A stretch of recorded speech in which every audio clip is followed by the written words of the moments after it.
My name is Isabel Catherine Weston. I'm 31 years old. On December 20th, 2024, my parents called me home for Christmas. Family reunion, my mother said on the phone. I drove 11.3 miles from my studio apartment in Portland to their Lake Oswego house, the one worth $2.1 million that I'd never be welcome to inherit. I walked into an empty house, just my grandpa, 82-year-old Arthur, sitting in his rocking chair by the window. On the kitchen counter, a handwritten note on my mother's rose-patterned notepad. You'll stay with Grandpa Arthur through the 30th. There's a Stouffer's lasagna in the freezer. P.S. Maybe caregiving is your real calling since nursing hasn't exactly made you successful. They were in Paris, first class. My father, my mother, my brother Garrett, the corporate tax attorney who'd always been worth more than me. I didn't cry. I didn't call them. I'd spent 31 years learning this lesson. I was the backup daughter, the one you call when you need someone to clean up. They didn't know that Grandpa Arthur had been watching them treat me this way for 3 decades. They didn't know what he'd decided to do about it. And when they came home 10 days later, tanned and rested from $52,000 worth of European luxury, what they found out next would cost them everything they thought they were owed. If you're still watching, take a second to like and subscribe, only if this story genuinely resonates with you. And drop a comment telling me where you're watching from and what time it is there. Let me take you back to the beginning, because this wasn't just one bad Christmas. It was a lifetime of pressure, finally boiling over. May 19th, 2018. My nursing school graduation from Oregon Health and Science University. 4 years of late nights, clinical rotations, studying until my eyes burned. 127 students sat in that auditorium. 126 had families in the audience. I sat alone in Section F, Row 4, Seat 12. My parents had promised they'd be there.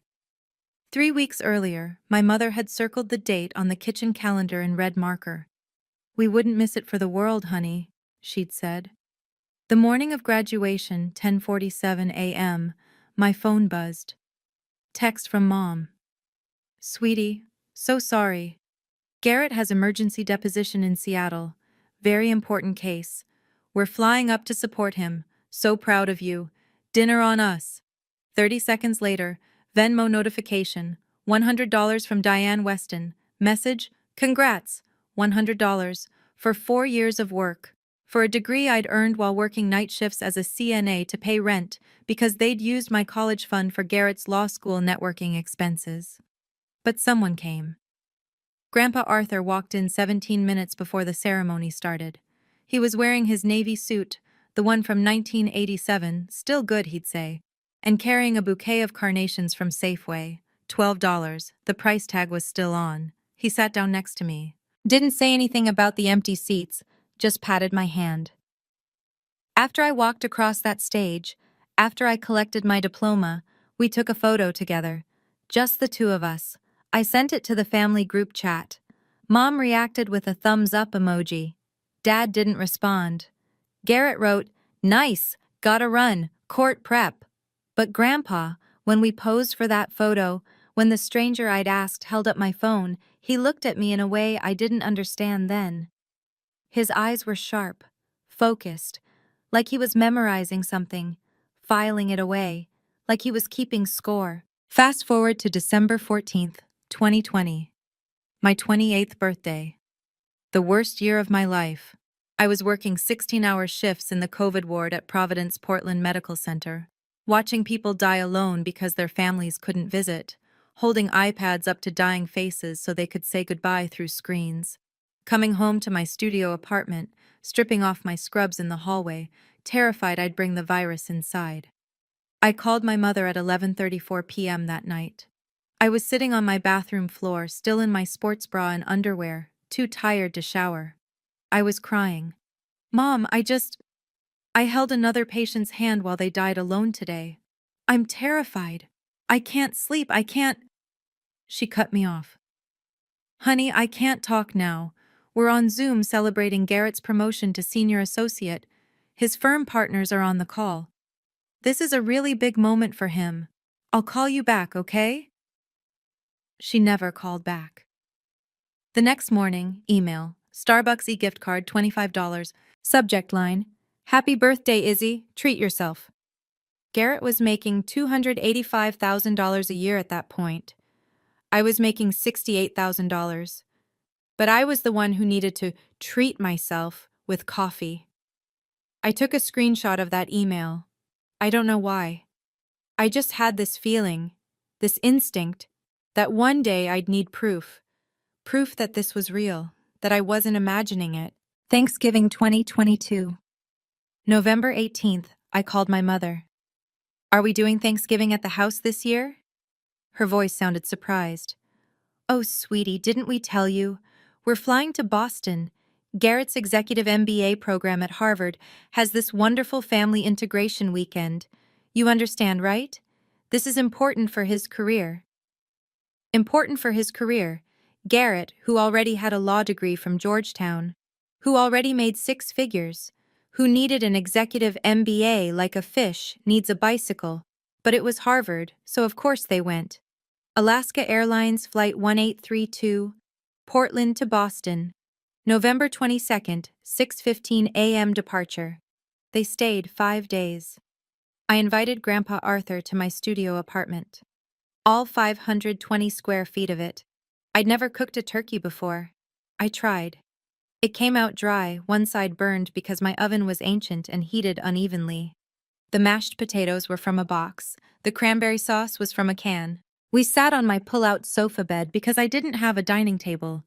We ate off paper plates on our laps. Grandpa said, "This is the best Thanksgiving I've had in 30 years, Izzy, because someone actually wanted me here." I laughed. Thought he was being sweet, exaggerating, but he wasn't laughing. His face was serious, and in his eyes, that same look from my graduation photo, sharp, focused, keeping score. I counted once. In the 8 years between 2016 and 2024, my parents attended 0 of my life events. 0. They attended 23 of Garrett's. Work dinners, promotion parties, his son Grayson's birthday parties, his MBA graduation, networking galas, bar association awards, 23 to 0. I didn't get angry anymore. Anger requires energy, and I'd run out. I'd moved past anger into something colder. Acceptance. Numbness. The knowledge that this was just how things were. My boyfriend Trevor asked me in November 2024, "Babe, why do you still answer when they call?" "Because they're my family." "No," he said. "Family shows up. They just use you." I didn't argue, because he was right. So when my phone rang on December 15th, 2024, at 7:13 p.m., and I saw Mom on the screen, I should have known. I should have known that the warmth in her voice wasn't love. It was bait. Sunday, December 15th, 2024, 7:13 p.m. I was at Trevor's apartment. He was making homemade carbonara, the real kind, with guanciale he'd driven to a specialty butcher in southeast Portland to get. The kitchen smelled like garlic and black pepper. We were supposed to have a quiet night. Maybe watch a movie, maybe talk about the holidays. My phone lit up. Mom. I almost didn't answer, but I always answered. "Hello? Izzy, sweetheart?" Her voice was different. Warm. Soft. Almost guilty? "I know this is last minute, but we'd love to have you home for Christmas this year. Real family time. Just all of us together. It's been too long." I blinked, covered the phone, whispered to Trevor, "They want me for Christmas." Trevor's eyebrows went up. He knew the history. "What about Garrett?" I asked. "Oh, he'll be there too. The whole family. Grandpa's been asking about you." That made me pause. Grandpa never asked them about me. He just called me directly. Every Sunday at 6 p.m., like clockwork. We'd talk for 20 minutes about his tomato garden, about my patients, about nothing important, everything important. I hesitated. Okay, yeah, I can come. Wonderful. Mom's voice went up an octave. Relief. Or something like it. Come the morning of the 20th. We'll have breakfast together, spend the whole week. It'll be lovely. Then she added, almost as an afterthought, and honey, don't bring Trevor this year. Just family, okay? We need to reconnect. Red flag. Giant, waving red flag. But I ignored it. Because in my head, the words, they want me home, were echoing like a prayer that had finally been answered. Okay, I said. I'll be there. After I hung up, Trevor put down his wooden spoon, turned off the stove. Babe, think about it. When was the last time they invited you to anything without needing something? Maybe they've changed, I said. Maybe. People don't change, Isabel. Patterns do. And their pattern is using you. I felt defensive, protective of them, even though they'd never protected me. They're my parents. I have to believe. You don't have to believe anything. You choose to, every time. He was right. I knew he was right, but I couldn't stop hoping. Trevor had been planning something. I didn't know the details, but I'd seen the small velvet box on the top shelf of his closet when I'd reached for an extra blanket 2 weeks ago. I'd seen him researching Multnomah Falls, looking at permits for the viewing area, mumbling about fairy lights and timing. He was going to propose on Christmas Eve. And I was about to cancel everything for a family that had never chosen me. I got in my car, a 2011 Honda Civic with 183,000 miles on it. The check engine light had been on for 6 months. I couldn't afford to fix it yet. I took I-5 south to Highway 43, exited at Oswego. The drive took 28 minutes, light traffic, Christmas music on every radio station. I turned the radio off. Their house sat at the corner of Glenmorey Drive. Wrought iron fence, granite stone driveway. 4 bedrooms, 4,200 square feet, worth $2.1 million, according to Zillow. I'd checked once, late at night, wondering what it would be like to inherit something, anything. The driveway was empty, no BMW X5, that was Garrett's, no Lexus ES350. Dad's, no Mercedes GLC, Mom's, just Grandpa's 1998 Ford F-150, parked crooked to one side. Navy blue paint faded to gray in patches, 365,000 miles on it. He'd told me that number proudly last month. I sat in my car, engine off, counted my heartbeats, 105 beats per minute. Too fast. Something was wrong. But I opened the door anyway. 10:08 a.m. I walked up to the front door. It was unlocked. I pushed it open. Mom? Dad? I'm here. Silence. The house was cold. I checked the thermostat in the hallway, 64 degrees Fahrenheit. They always kept it at 72 degrees Fahrenheit when they were home. My mother hated being cold. The foyer had an 8-foot Christmas tree, white and gold lights, perfectly arranged. 14 wrapped boxes underneath. I counted them later. 12 had tags for Garrett, Brittany, and Grayson.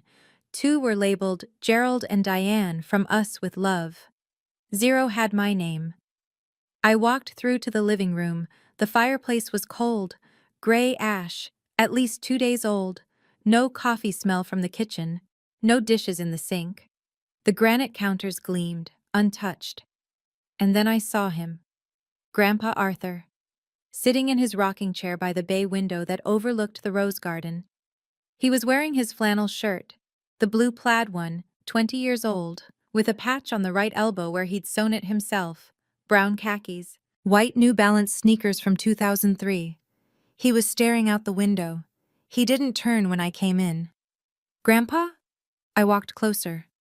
Where is everyone? He turned his head slowly. His face showed no surprise, like he'd been expecting this exact moment. Europe, he said. Calm. Factual. What? Paris. Then Switzerland. Then Venice, I believe. He gestured toward the kitchen with one gnarled hand. Arthritis had twisted his knuckles years ago. Your mother left you a note. The world tilted slightly.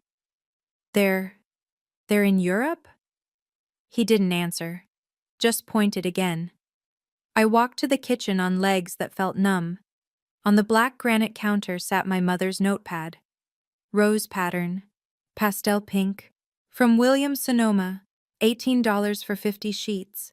She used it for grocery lists and passive-aggressive reminders.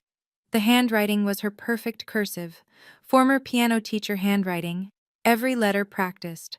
I read the first line. Isabel, emergency change of plans. Emergency. The word emergency. Like this was a crisis. Like Garrett inviting them to Europe was something that required immediate action, and I was just the solution to the leftover problem. My brain refused to process it the first time. I read it again. Isabel, emergency change of plans.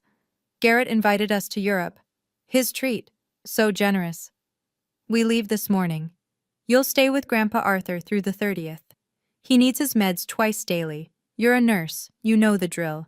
There's a Stauffer's lasagna in the freezer. We'll bring you back Swiss chocolate. P.S.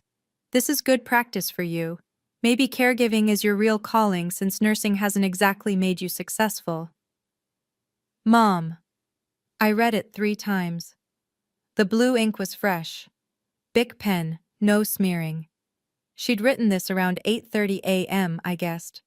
Right before they left for Portland International Airport. Alaska Airlines Flight 5124 to Paris. Charles de Gaulle, departing 11:45 a.m. I looked that up later. They hadn't called, hadn't texted, a note, left on a counter. Emergency change of plans. His treat, so generous. You're a nurse, you know the drill. Hasn't exactly made you successful.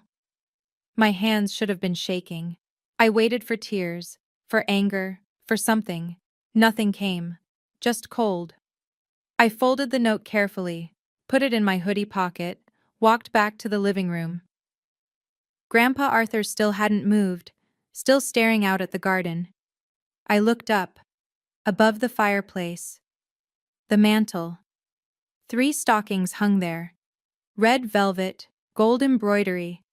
Gerald. Blue velvet, silver embroidery.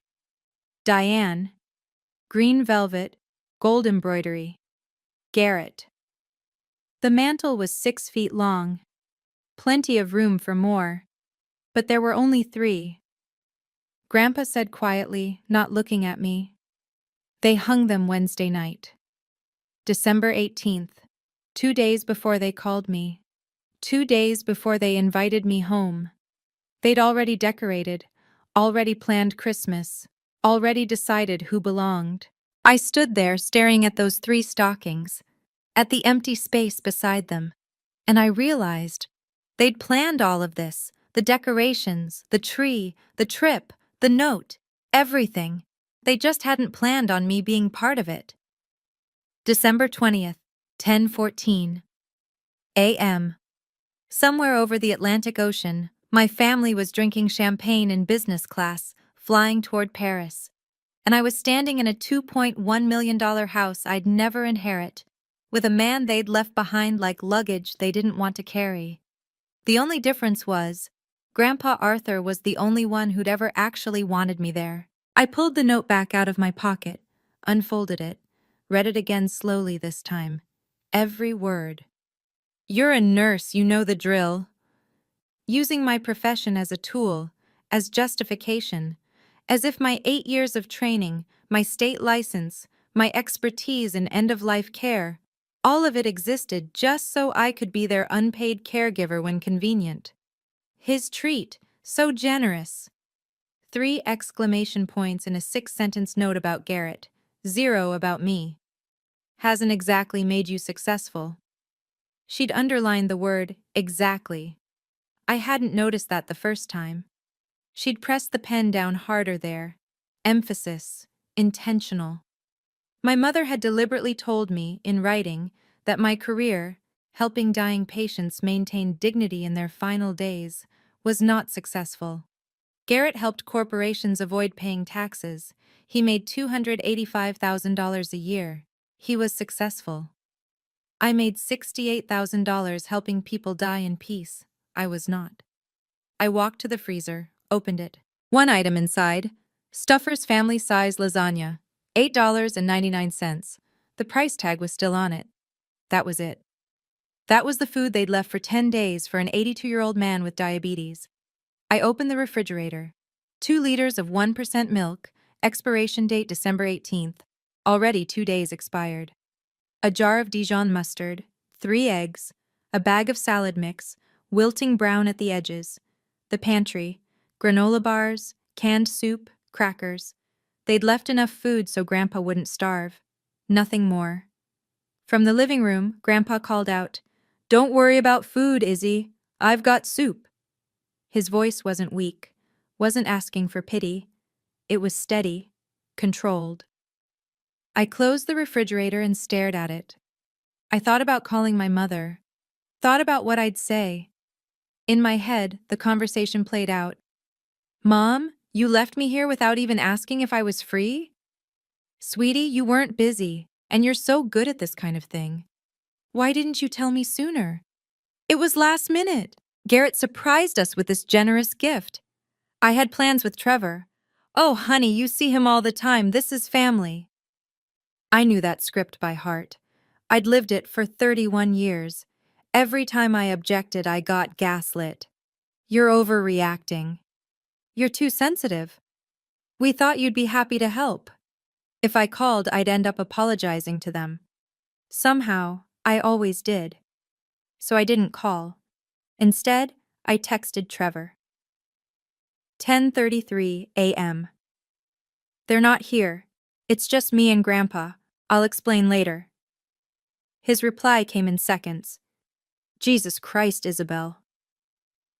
I didn't respond. What would I even say? "You were right? I'm sorry? I should have listened." All true. All useless now. I put my phone away. Looked at the note one more time.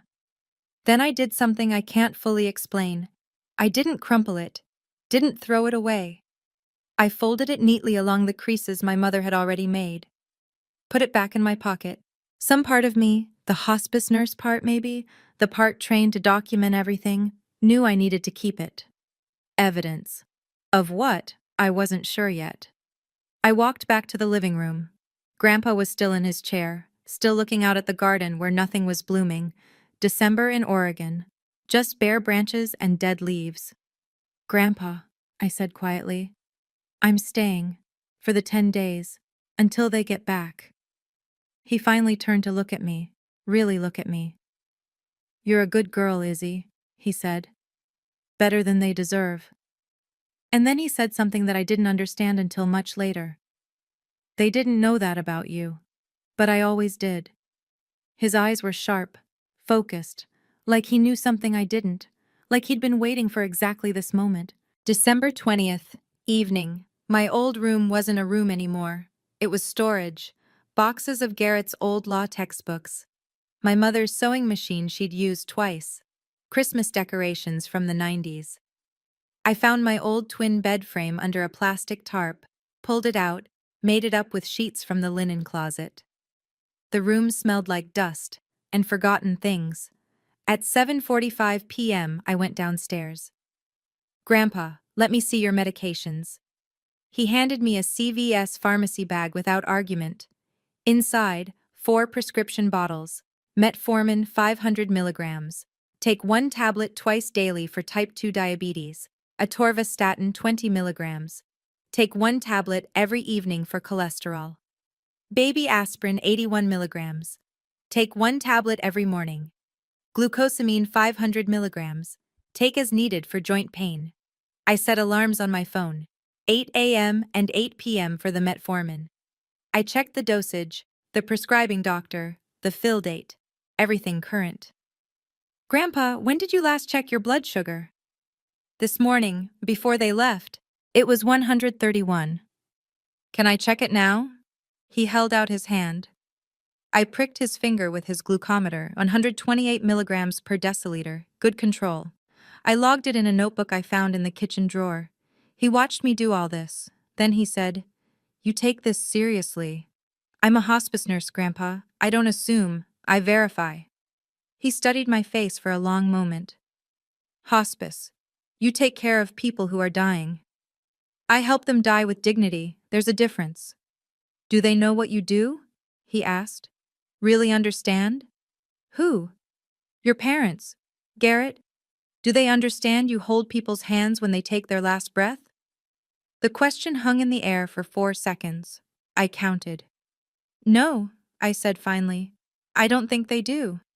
Grandpa nodded once, sharp, decisive, like I'd just confirmed something he already knew. I woke up at 6:30 a.m. to sounds downstairs.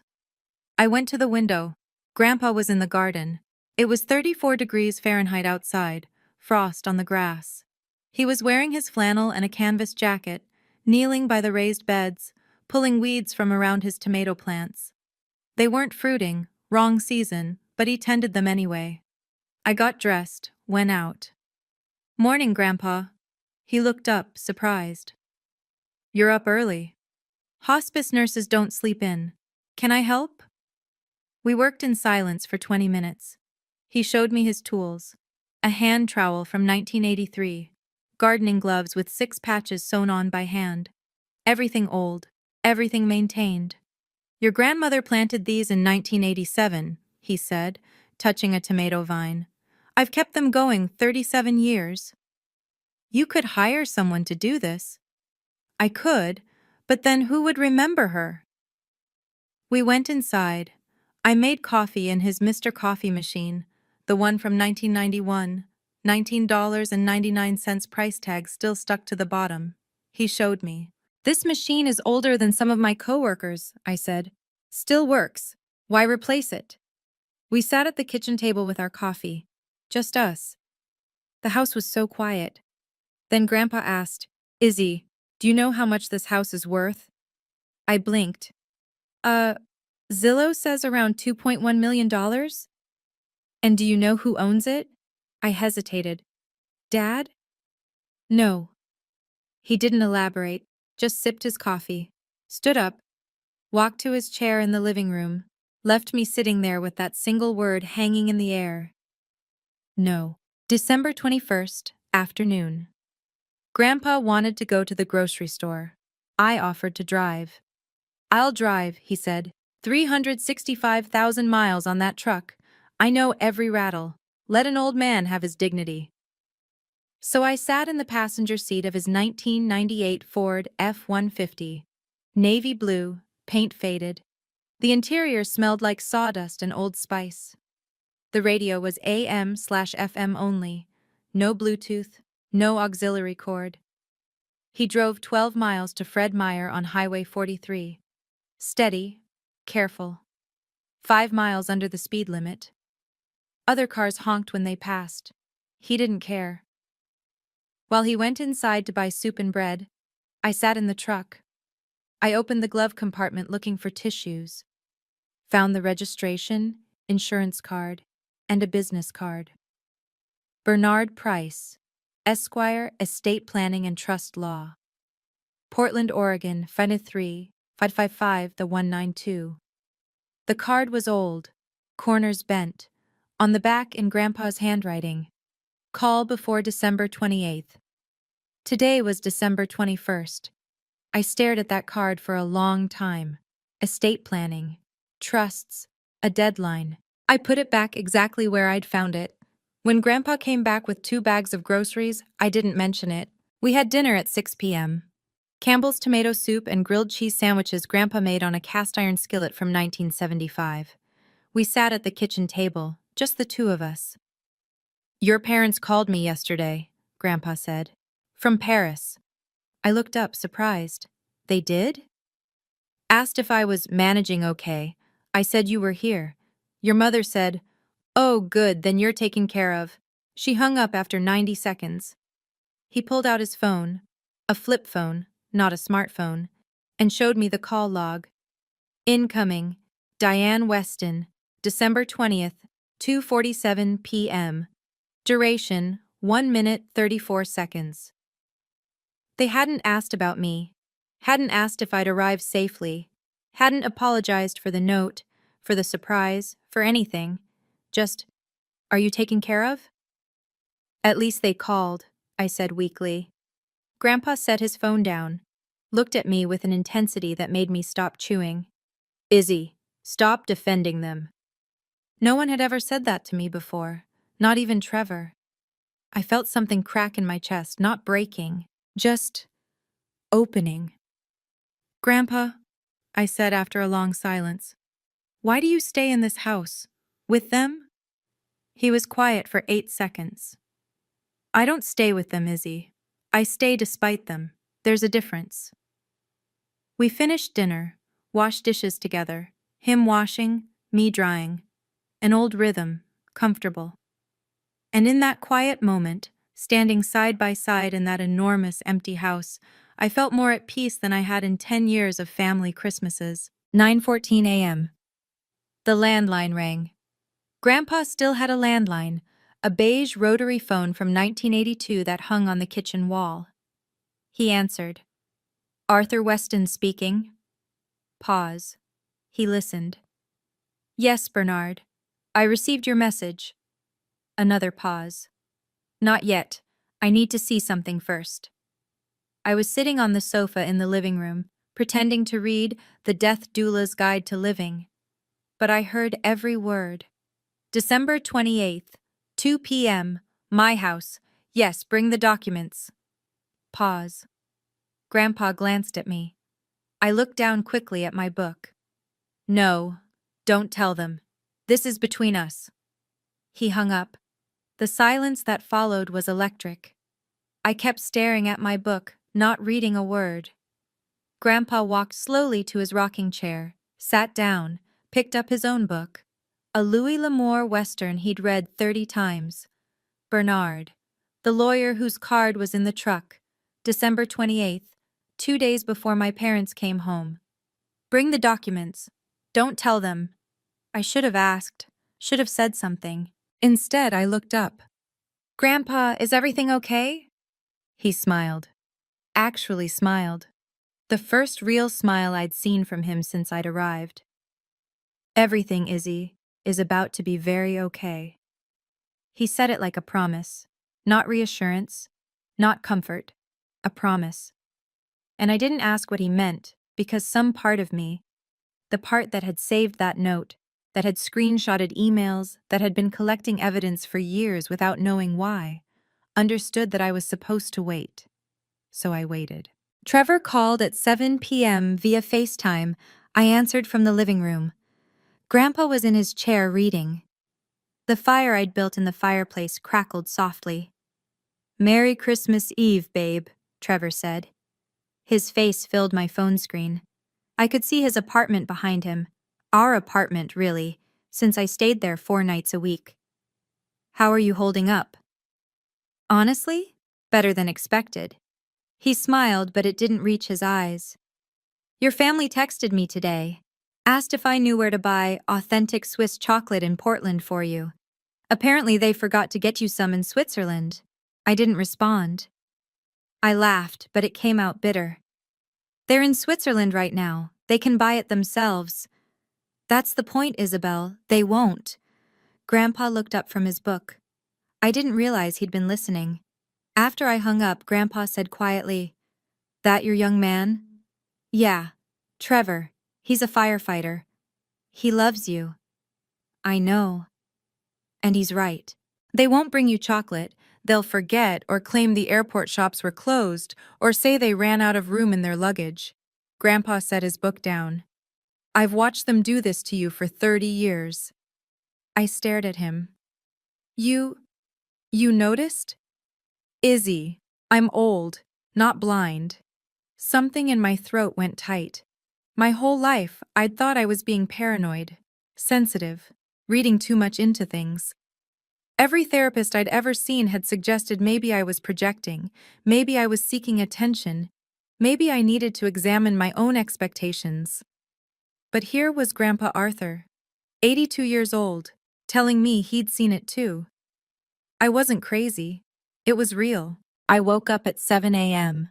No presents under the tree for me. I already knew that. Hadn't expected any. I went downstairs, made coffee. Grandpa was already awake, sitting in his chair. He held out an envelope. "This is for you." Inside was a handmade card, watercolor paper. He'd painted a tomato plant in shaky strokes, red fruit, green leaves. Inside, his handwriting. "Izzy, thank you for being here. Not because they asked, because you chose to.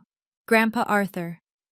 Tucked inside, a $50 bill, old, from 1985. The paper was soft, worn nearly to cloth. I started crying. Not because of the $50, because of the words. Because you chose to. Nobody had ever thanked me for choosing them before.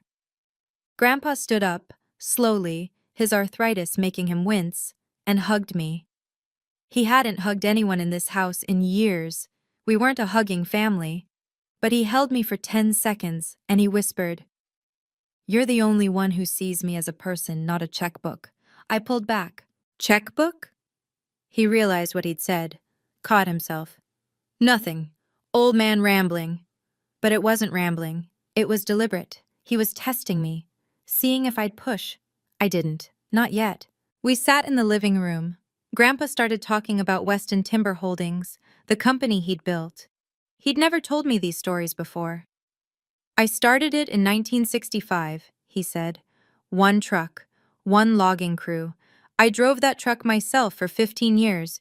Your grandmother kept the books on a card table in our garage." That's amazing. 47 years later, 2012, Weyerhaeuser offered me $24 million. I took it. I nearly dropped my coffee. $24 million? Your father thinks I spent it. Living expenses, medical bills, charity. He thinks I'm down to maybe $200,000 in savings. Are you? He smiled. Small, sharp. No. My heart started pounding. I invested the $24 million, conservative portfolio, balanced funds. It's grown to $20.3 million. The dividends throw off about $600,000 a year. I live on $38,000. I track every penny. Where does the rest go?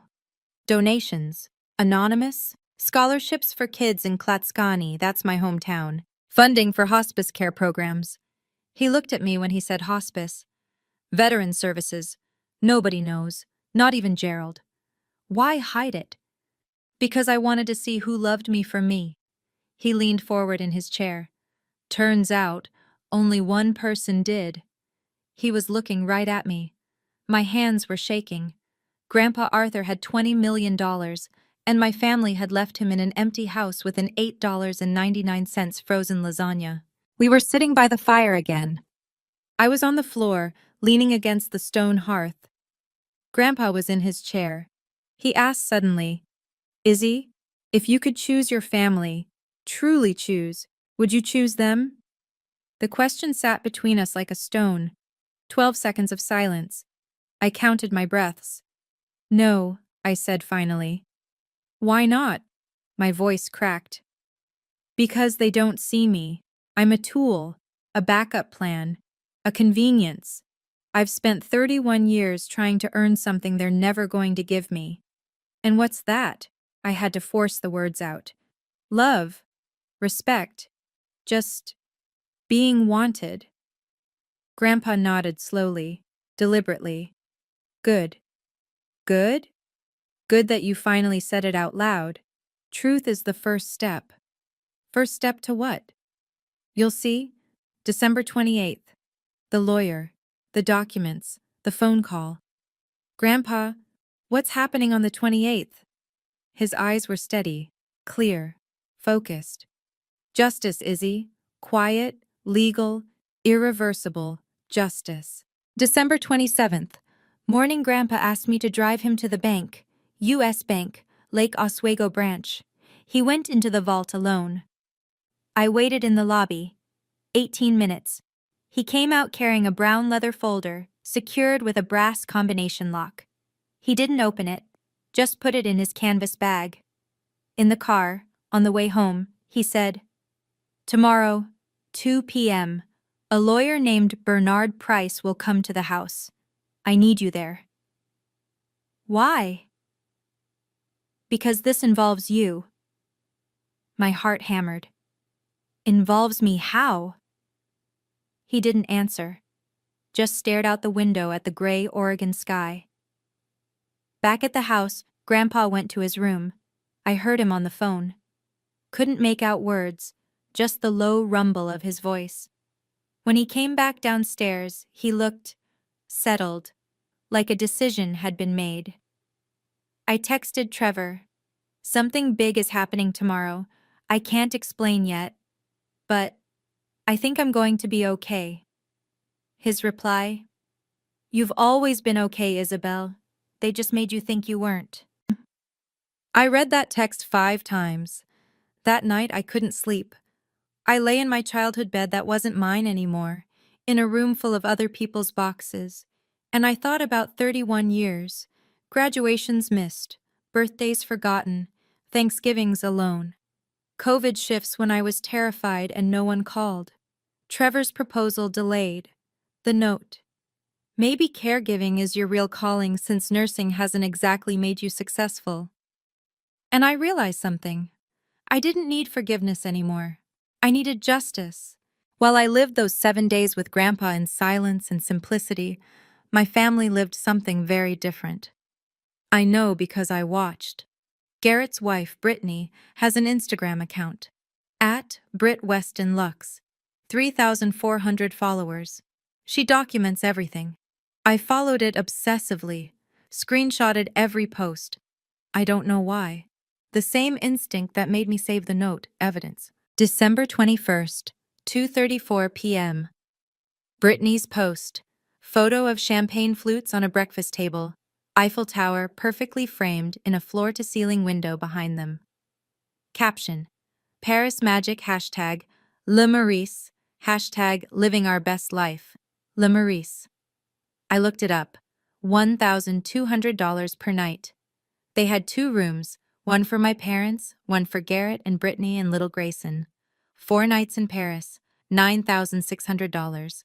While I was checking Grandpa's blood sugar and making sure he took his pills twice daily. New post. All 5 of them on a ski slope. My father in a black parka, my mother in white, Garrett and Brittany in matching red jackets, Grayson in a tiny blue snowsuit. Caption. Christmas Eve, Eve in the Swiss Alps, #the Chetty Andermatt, #family goals. The Chetty Andermatt. I looked it up too. $1,800 per night. 3 nights, 2 rooms, $10,800. I did the math in a notebook, late at night, unable to sleep. First-class flights, Portland to Paris. Round trip, approximately $9,300 per adult. 3 adults, $27,900. Hotels, $9,600 plus $10,800 plus. I looked up Venice next. Amman, Venice at $2,100 per night for 3 nights. 2 rooms equals $12,600. Total hotels, $32,000. Dining. Brittany posted photos from 3 Michelin-starred restaurants. I researched the tasting menus. Average $600 per person, times 5 people, times 2 meals a day for 10 days. Conservative estimate, $60,000. No, that was too high. Grayson was 3. He wouldn't have full tasting menus. I recalculated, $12,000 for dining. Flights, $27,900. Hotels, $32,000. Dining, $12,000. Total $71,900. Garrett had claimed this was his treat.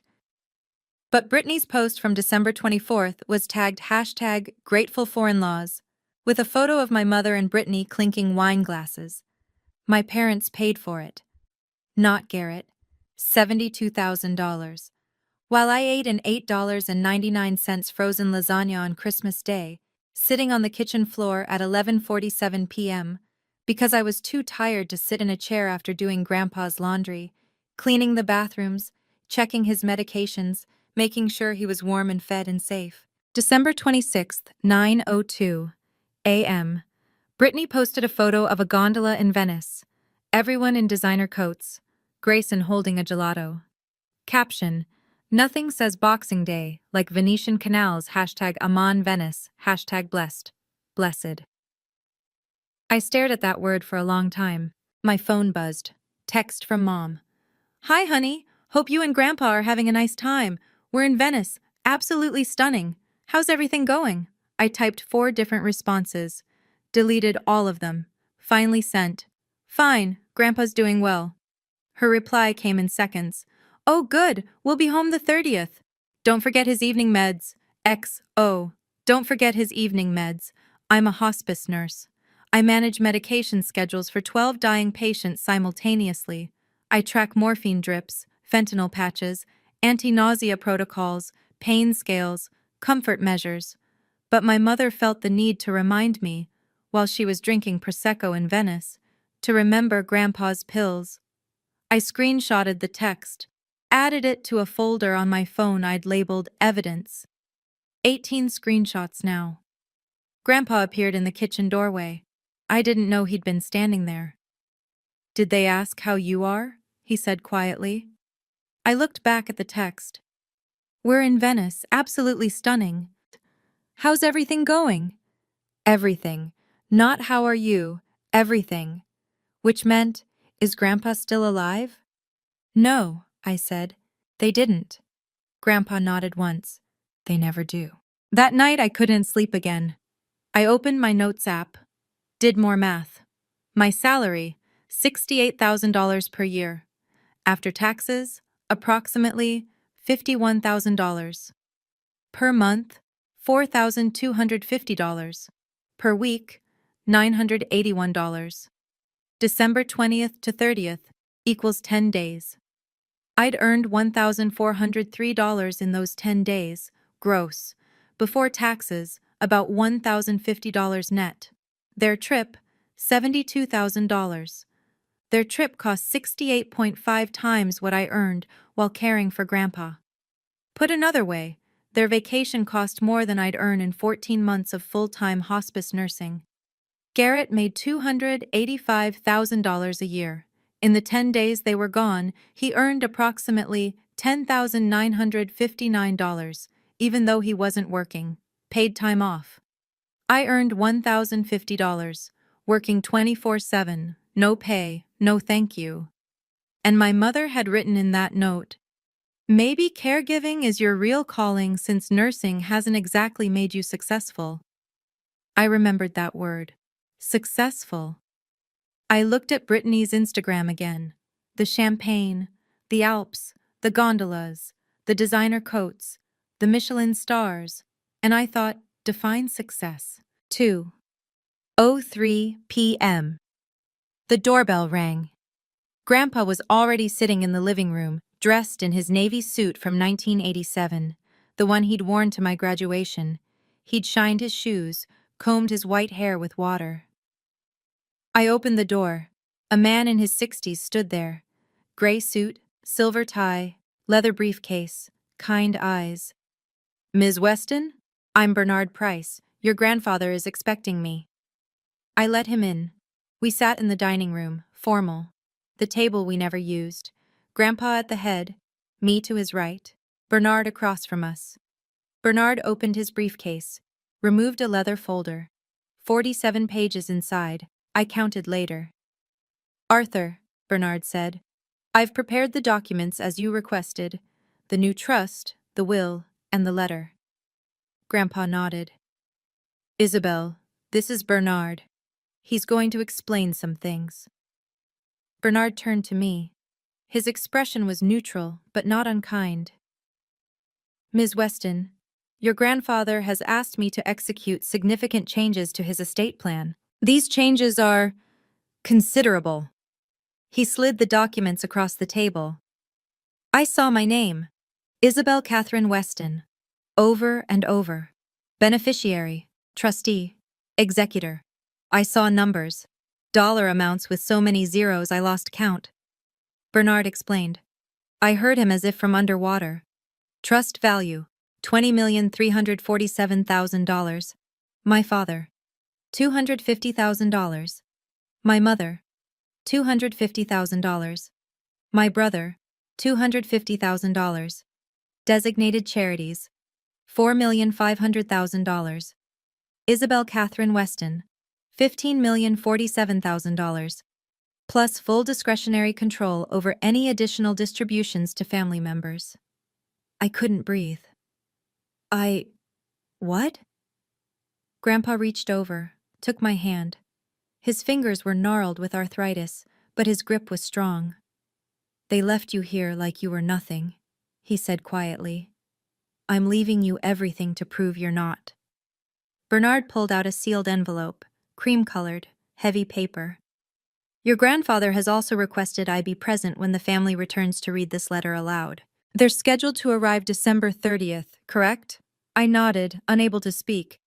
I'll be here at 3 p.m. that day, Grandpa signed. 12 places. Bernard witnessed. I witnessed, my hand shaking so badly I could barely write my name.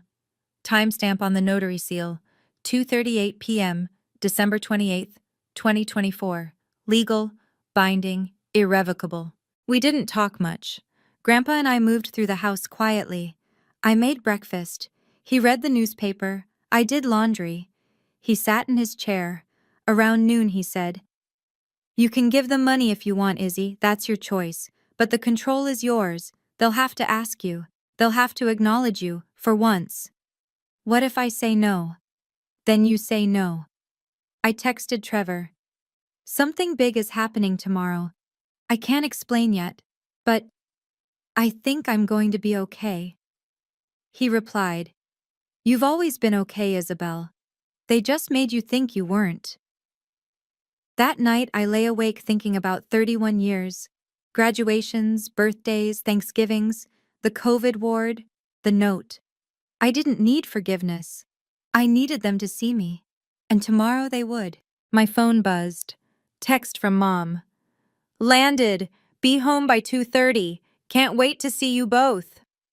Grandpa read it over my shoulder. She says can't wait, he murmured.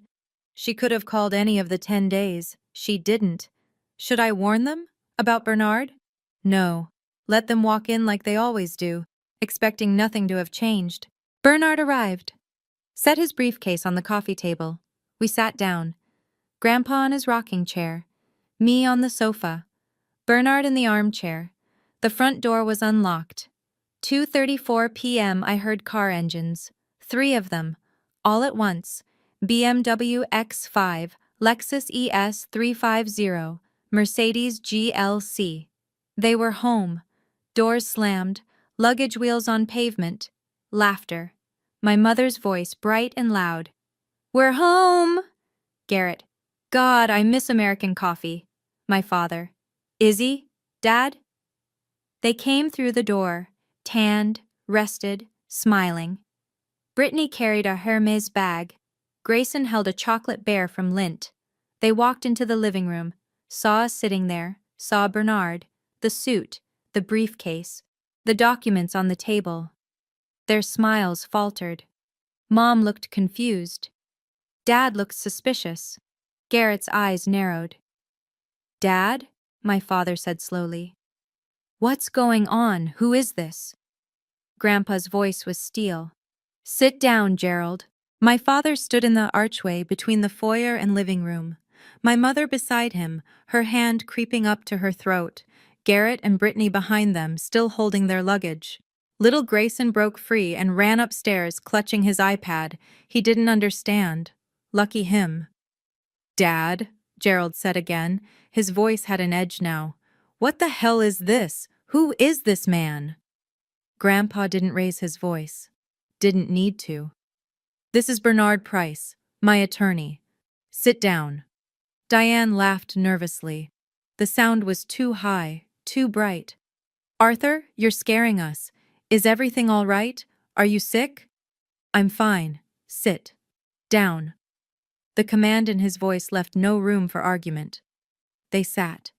Gerald and Diane took the love seat, stiff, uncomfortable, perched on the edge. Garrett dragged 2 dining chairs into the living room, the legs scraping against the hardwood. He and Brittany sat. Garrett's knee started bouncing immediately.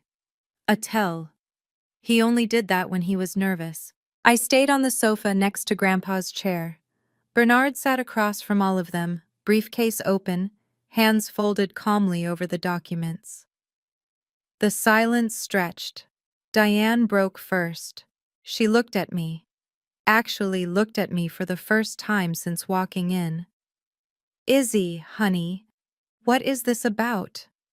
I met her eyes, kept my voice level, cold. I don't know, Mom. Grandpa didn't tell me in advance either. But unlike you, I was here. Her face went pale. Gerald's jaw tightened. I saw the muscle jump. Garrett leaned forward, elbows on his knees, trying to take control of the situation, lawyer mode. Grandpa, if this is about money, we can discuss this privately. You don't need a lawyer for... Grandpa cut him off. Yes, I do. Because you would have talked me out of it. Garrett blinked. Talked you out of what? Changing my will. The words dropped like a bomb into still water. Silence. I counted. 4 seconds. 5. Garrett's face shifted through 3 expressions in 2 seconds. Confusion, then calculation, then something that looked like panic. Diane's hand tightened on Gerald's arm, nails digging into the fabric of his jacket. Gerald spoke slowly, carefully, the way you'd speak to someone on a ledge. You changed your will. Yes. When? December 28th, 2 days ago. Diane's voice went up an octave. While we were gone? Grandpa leaned forward. The rocking chair creaked. No, Diane. While you abandoned me. And Isabel. The word abandoned hung in the air like smoke. Diane flushed red. Her mouth opened, closed. She looked at Gerald for help. Gerald tried a different approach, softening his voice. Concerned son. Dad, we didn't abandon you. We left you in good hands. Isabel is a professional caregiver. We knew you'd be safe with her. You left her a note, Grandpa said. His voice was still quiet, but now it had an edge like broken glass. You didn't call. You didn't ask if she was available. You wrote a note and left for Europe. It was last minute, Diane started. It was selfish. Garrett stood up suddenly, chair scraping, pointing at me. Did you put him up to this? Every eye turned to me. I stayed seated, hands folded in my lap, voice steady. I didn't even know until yesterday. Brittany tugged at Garrett's sleeve. Babe, sit down. He shook her off. Grandpa, she's manipulating you. She's a nurse. She knows how to work vulnerable elderly people. This is textbook. Grandpa stood. It took him effort. His arthritis made every movement painful, but he stood. All 5 feet 9 inches of him, 160 pounds, 82 years old, and in that moment he was a giant. Sit down, boy. Garrett sat. I had never heard Grandpa use that voice before. None of us had. Isabel didn't manipulate anything. She was here. She checked my blood sugar twice a day. She made sure I took my medications. She cooked meals. She did laundry. She sat with me on Christmas Day when I was alone because the 3 of you were drinking champagne in Paris. Gerald opened his mouth. We asked her to. You told her. There's a difference. My mother's eyes darted to the kitchen counter. I followed her gaze. The note was still there, where I'd left it 10 days ago. She realized Grandpa had read it. Her face went white. Garrett was breathing hard now, trying to regain control. Grandpa, how much are we talking about? What did you change? Grandpa looked at Bernard, nodded once. Bernard opened the folder, and I watched my family's world end. Bernard's voice was calm, professional. He could have been reading a grocery list, but every word was a hammer blow. Arthur James Weston's Revocable Living Trust. Amended December 28, 2024. He paused, made sure everyone was listening. Total assets, $20,347,000. Diane gasped. Actually gasped. Her hand flew to her mouth. Gerald's eyes went wide. 20 million? Dad, I thought you said— You thought I was poor, Grandpa said quietly. I let you think that. I wanted to see who loved me when they thought I had nothing. Bernard continued, unruffled. Distribution as follows. Another pause. I could hear Diane's breathing, quick and shallow. To Gerald Thomas Weston, $250,000. Gerald's face went slack. To Diane Marie Weston, $250,000. Mom made a small sound in her throat. Not quite a sob. Something worse. To Garrett Alexander Weston, $250,000. Garrett was staring at Bernard like he'd been slapped. To designated charities, specifically the Clatskanie High School Scholarship Fund, the Oregon Hospice Foundation, and Disabled Veterans of Oregon, $4,500,000. Brittany whispered, "Oh my God." To Isabel Catherine Weston, $15,047,000 plus full discretionary control over any additional distributions to family members at her sole discretion. Silence. Not the kind of silence that's peaceful. The kind that comes right before an explosion. 11 seconds. I counted them. Then Garrett whispered, 15 million? My brain couldn't process it. $15 million. I made $68,000 a year. That was— I couldn't even do the math. 221 years of work.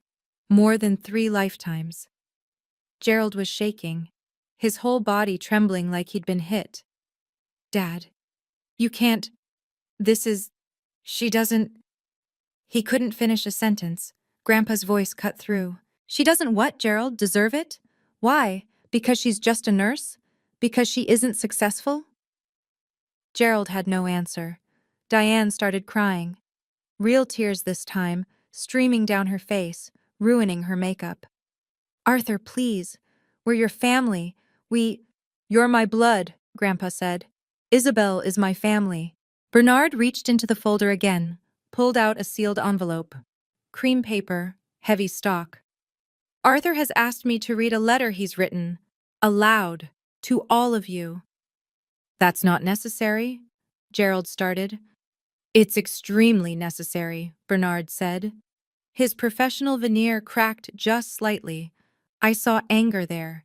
He'd read this letter. He knew what it said. He opened the envelope, unfolded 3 pages of Grandpa's handwriting, and he began to read. To my son Gerald, my daughter-in-law Diane, and my grandson Garrett, I am 82 years old. I have lived long enough to see who people really are when they think no one is watching.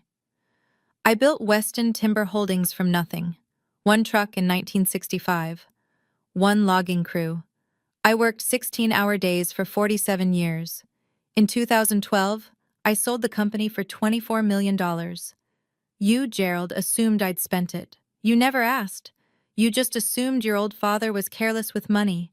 You thought I was down to maybe $200,000 in savings. Living on Social Security. I let you believe that. Because I wanted to see who would love me when they thought I was poor. The $24 million is now $20.3 million. I live on $38,000 a year. The rest I've donated anonymously. Scholarships, hospice programs, veterans services. I've been doing this for 12 years. You never noticed. Gerald was staring at the floor. Diane was openly sobbing now. Garrett's face had gone from red to white to gray. Bernard kept reading, relentless. For 31 years, I have watched you treat my granddaughter like a backup plan, like hired help, like something to be used when convenient and ignored when not. May 19, 2018. Her nursing school graduation. You missed it to fly to Seattle for Garrett's deposition. You sent her $100 on Venmo.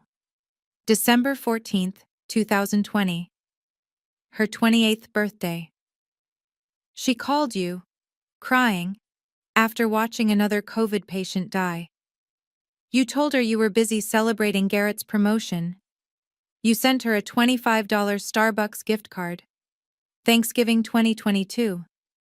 You flew to Boston for Garrett's MBA family weekend. You left Isabel alone. She invited me to her tiny apartment. She made turkey for the first time. It was burned. We ate it anyway. It was the best Thanksgiving I've had in 30 years, because someone actually wanted me there. Diane looked at me. Her eyes were pleading. I looked back with nothing. No forgiveness, no anger, nothing. This Christmas, you left her a note. Not a phone call. A note. You told her that caregiving might be her real calling since nursing hasn't exactly made her successful. Do you understand what she does? Isabel is a hospice nurse. She holds the hands of dying strangers. She helps people leave this world with dignity, with comfort, with someone who sees them as human beings in their final moments. She does this for $68,000 a year. Garrett, you help corporations avoid paying taxes. You make $285,000 a year. You are rewarded.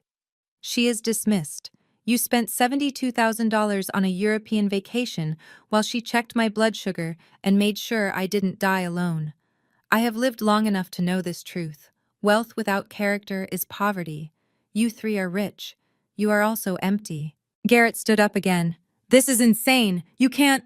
Bernard didn't even look up, just kept reading. Isabel spent 10 days with me, not because you asked her nicely, because you expected her to. You demanded it in a passive-aggressive note and left for Paris. She didn't know I have $20 million. She thought I was poor. She stayed anyway. She made me coffee every morning in my 1991 coffee maker. She checked my medications like I mattered. She sat with me on Christmas Day and didn't complain once that she was missing her life, her boyfriend, her plans. That is why she gets everything. My eyes were burning. I was crying now, silent tears. Grandpa reached over, squeezed my hand.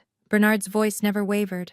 Gerald, Diane, Garrett, you will each receive $250,000. That is more than generous given your treatment of Isabel over the past 31 years. If you want more, you will ask her. You will apologize to her. You will prove to her that you have changed. You will show her that you see her as a human being, not a tool. She will decide, at her sole discretion, if you deserve another dollar. Not me. Her. This is not punishment. This is accountability. This is you reaping what you've sown. I love you, but I will not reward cruelty. Arthur James Weston, December 27th, 2024. Bernard folded the letter, set it down. The room was absolutely silent except for Diane's crying. Then Garrett exploded. He stood up, knocking his chair backward. This is bullshit. You can't. Bernard's voice was ice. It's legal, notarized, executed. I evaluated Mr. Weston personally. He is of sound mind. This will stand. Diane turned to me, her face twisted with something between rage and desperation. You planned this. You manipulated a sick old man. I found my voice. It came out steady, cold. He's not sick. You just assumed he was helpless because he's old. You don't even know him. Gerald pointed at me, shaking. Isabel, you don't understand money.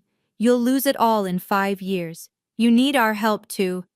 I understand money fine, Dad.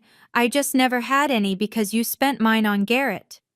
The truth of that hit him. I saw it in his face. Garrett turned to Grandpa, desperate now. Grandpa, I'll contest this. I'll get lawyers. Bernard stood up, closed his briefcase with a decisive snap. You can try. Oregon law is very clear on testamentary capacity. Your grandfather is lucid, uncoerced, and acting of his own free will. You'll lose, and the legal fees will cost you your $250,000. I'd advise against it. Brittany grabbed Garrett's arm. Baby, maybe we should just— Shut up, Brittany. She flinched. Grandpa stood, slowly, painfully. But he stood. And he said the words I'll remember for the rest of my life. Get out of my house. Gerald's face went purple. Dad, this is my— No, it's mine. The deed is in my name, always has been. I let you think it was yours, so you'd take care of it. I was wrong. Get out. They left, not quietly. Diane grabbed her purse, turned at the door. Her voice was vicious. You'll regret this, Isabel. Family is everything. I stood up, looked her in the eye. Then why did you treat me like I was nothing? She had no answer. She left. Garrett stopped in the doorway, looked back at me. You're going to give us that money. You know you will. Because you're weak. Something inside me went very still, very calm. Try me. 3 cars left the driveway. BMW, Lexus, Mercedes. Little Grayson waved at me from the back window of the BMW. He didn't understand what had just happened. I waved back. The house went quiet. Bernard packed his briefcase. Ms. Weston, you'll receive account access within 48 hours. My office will guide you through everything. Congratulations. For what? He smiled, small but genuine. For being seen. He left. Grandpa and I sat alone in the living room, just like we had for 10 days. But everything had changed. My phone started buzzing. Text from Diane. Isabel, we need to talk. This is ridiculous. Call me. I didn't respond. 8:12 p.m. Gerald. You're making a huge mistake. That money was meant for the family. Delete. 10:37 p.m. Garrett. Wow, didn't know you were this petty. Guess hospice taught you how to watch people suffer. I stared at that one for a long time, then I screenshotted it, added it to my folder. The messages kept coming. 7:04 a.m. Diane, please, I'm your mother, we can fix this. 9:50 a.m. Brittany. Hey Isabel, would love to grab coffee and catch up. XO, I counted. By end of day December 31st, 47 text messages, 12 phone calls, 3 emails, 1 voicemail. The voicemail was Diane, crying. Izzy, please, I know we haven't been perfect, but we're family. We love you. Please call me back. Please. I saved it. Didn't reply. Trevor called at 11 a.m. Babe, what the hell happened? Your mom called me, asked what I did to turn you against them. I'll explain in person. Can you come over? On my way. December 31st, 2:18 p.m. I knock at the door. I opened it. Diane stood there, alone, no makeup. First time I'd seen her without it in maybe ever. Eyes swollen, holding a Tupperware container. Izzy, sweetheart, can we talk? Just us? I stood in the doorway, didn't invite her in. What do you want, Mom? I brought cookies, your favorite, Snickerdoodle. I looked at the container, looked at her. I'm allergic to cinnamon, Mom. I have been since I was 12. She blinked, confused. What? You don't know that, because you've never paid attention. Snickerdoodles are Garrett's favorite, not mine. I saw the realization hit her face. She'd been making Garrett's favorite cookies for 19 years and calling them mine. Isabel, I know we haven't been perfect, but… Haven't been perfect? My voice rose. I didn't mean for it to, but it did. Mom, you left me a note calling me unsuccessful. You spent Christmas in Venice while I checked Grandpa's blood sugar. You missed my graduation. You sent me $25 on my birthday during COVID when I was terrified and alone. We were busy. Garrett is 34 years old. When do I get to need you? Silence. Then her face changed. The tears stopped. Her voice went cold. Fine. How much do you want? What? To share the money. Grandpa obviously wanted family to have it, not just you. So name your price. How much to split it evenly? We'll each take $5 million. That's fair. I stared at her. She thought this was a negotiation. You think this is about money? Isn't it? No, Mom. It's about 31 years of being invisible. And you can't buy your way out of that. I closed the door. She stood outside for 4 minutes. I watched through the peephole. Then she left. Email from garrett.weston@klgates.com. Subject: Grandfather's estate. Isabel, I've consulted with estate attorneys at my firm. While Grandpa's will is legally sound, it raises questions about undue influence and your proximity during his final decision-making period. I'm prepared to avoid litigation if you agree to the following. Redistribute the estate as 40% to you, 20% each to Mom, Dad, and myself. This reflects Grandpa's true intent, family unity. If you refuse, I will pursue legal action for elder manipulation under Oregon Revised Statutes 124.100. Hospice nurses have been prosecuted for less. Think carefully. Garrett. I forwarded it to Bernard at 9:14 a.m. His reply came at 9:47 a.m. Empty threat. Save this email. If he files anything, we'll use it to show harassment and possible bar ethics violations. Do not respond. BP. I didn't respond. 8:03 p.m. Garrett texted, "Ignoring me won't work." I replied, "Talk to my lawyer, Bernard Price, 503-555-0192. Garrett, "You have a lawyer now? Jesus Christ." Me, "Yep." Gerald called. Left a voicemail, the only one I listened to all the way through. "Isabel, it's Dad. Look, I know we haven't been... I know I wasn't there for you, but you're my daughter, and 6-second pause. I need you to do the right thing, for the family. Not, I'm sorry, not, I was wrong, just, I need you to." I deleted it. I called Bernard. "I want to set up conditions." "I'm listening." "They each get their $250,000. But if they want me to consider giving them more in the future, they need to do 3 things. 1. Attend 12 months of family therapy, professionally led. I get attendance verification. 2. Volunteer 50 hours at a hospice facility.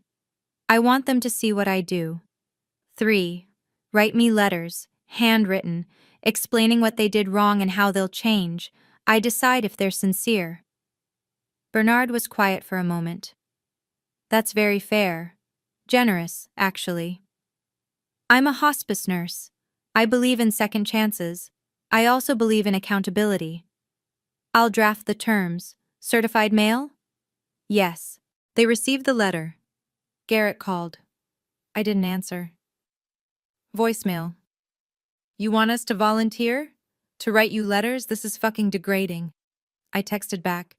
"So is being left alone on Christmas your move?" Email from Dr. Ellen Moss, licensed family therapist. "Miss Weston, per your agreement, I confirm Diane Weston attended her first session on January 15, 2025. Per confidentiality, I cannot share details, but she is compliant with the terms you've set." I stared at that email for 8 minutes. My mother, who had never admitted fault in her entire life, who had spent 31 years gaslighting me into thinking I was too sensitive, too needy, too much. She was going to therapy because I'd made it a condition of receiving more money.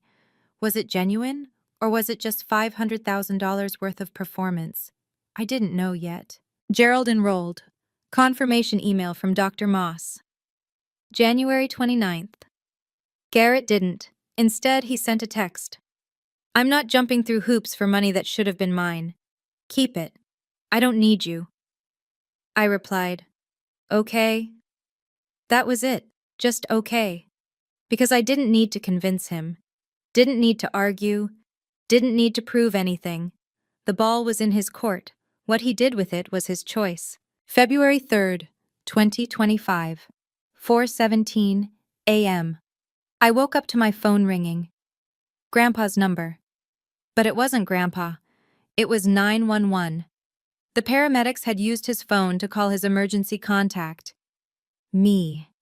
I drove to the house in 12 minutes, broke every speed limit. The ambulance was still in the driveway, but they weren't rushing. I knew what that meant. Inside, Grandpa was in his rocking chair, eyes closed, peaceful. The paramedic, A woman in her 40s looked at me with professional sympathy. I'm sorry. He was gone before we arrived. Looks like heart failure. Quick, he didn't suffer. I sat down next to him, took his hand. It was still warm. Can I have a minute? Of course. They left me alone with him. I did what I'd done with hundreds of patients over 8 years. Held his hand, closed his eyes gently, whispered, "You're free now." But before that, I leaned close to his ear. "Thank you," I whispered, "for seeing me, for proving I wasn't crazy, for giving me justice. And I swear, I know it's impossible, I know he was already gone, but I swear his hand squeezed mine. Just once." Ash spreading ceremony. Grandpa had planned it all in advance. Cremation, no service. Ashes spread in his tomato garden. Gerald came, Diane came, Garrett came. They stood far apart, didn't speak to each other, barely looked at me. I scattered Grandpa's ashes myself, around the roots of the tomato plants he'd kept alive for 37 years. After, Diane approached me. "I'm sorry," she whispered. "For everything." I looked at her, really looked. "Are you sorry you did it, or sorry you got caught?" Tears spilled down her face. I don't know yet." "When you figure it out, write it in your letter." She nodded, left. I stood in that garden alone for 20 minutes after everyone left. The tomato plants were dormant, dead-looking, but I knew better. They were just waiting, waiting for spring, waiting to grow again, just like me. 6 months later, Mom and Dad have attended 18 therapy sessions. Dad has volunteered 23 hours at hospice. He's cried twice. Once when a patient reminded him of his own father. Once when a daughter sat vigil for 3 days straight, and he realized he'd never done that for anyone. Mom wrote me a letter, 4 pages, handwritten. I'm not ready to forgive. But I'm reading. Garrett never enrolled, never volunteered, never wrote.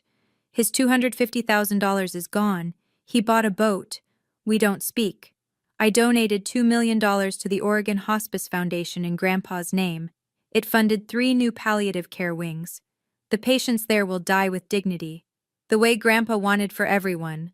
I kept $13 million, invested it conservatively, quit my job at the hospital, but I still work part-time in hospice care. I love what I do. Now I just own my apartment instead of renting it. Trevor proposed for real on June 15th. Multnomah Falls, fairy lights. I said yes. The money didn't change me. It freed me. From needing their approval, from believing I was less than, from waiting to be seen. My name is Isabel Catherine Weston. I'm 31 years old. I'm a hospice nurse. And I'm finally successful. Not because I'm rich, because I'm free.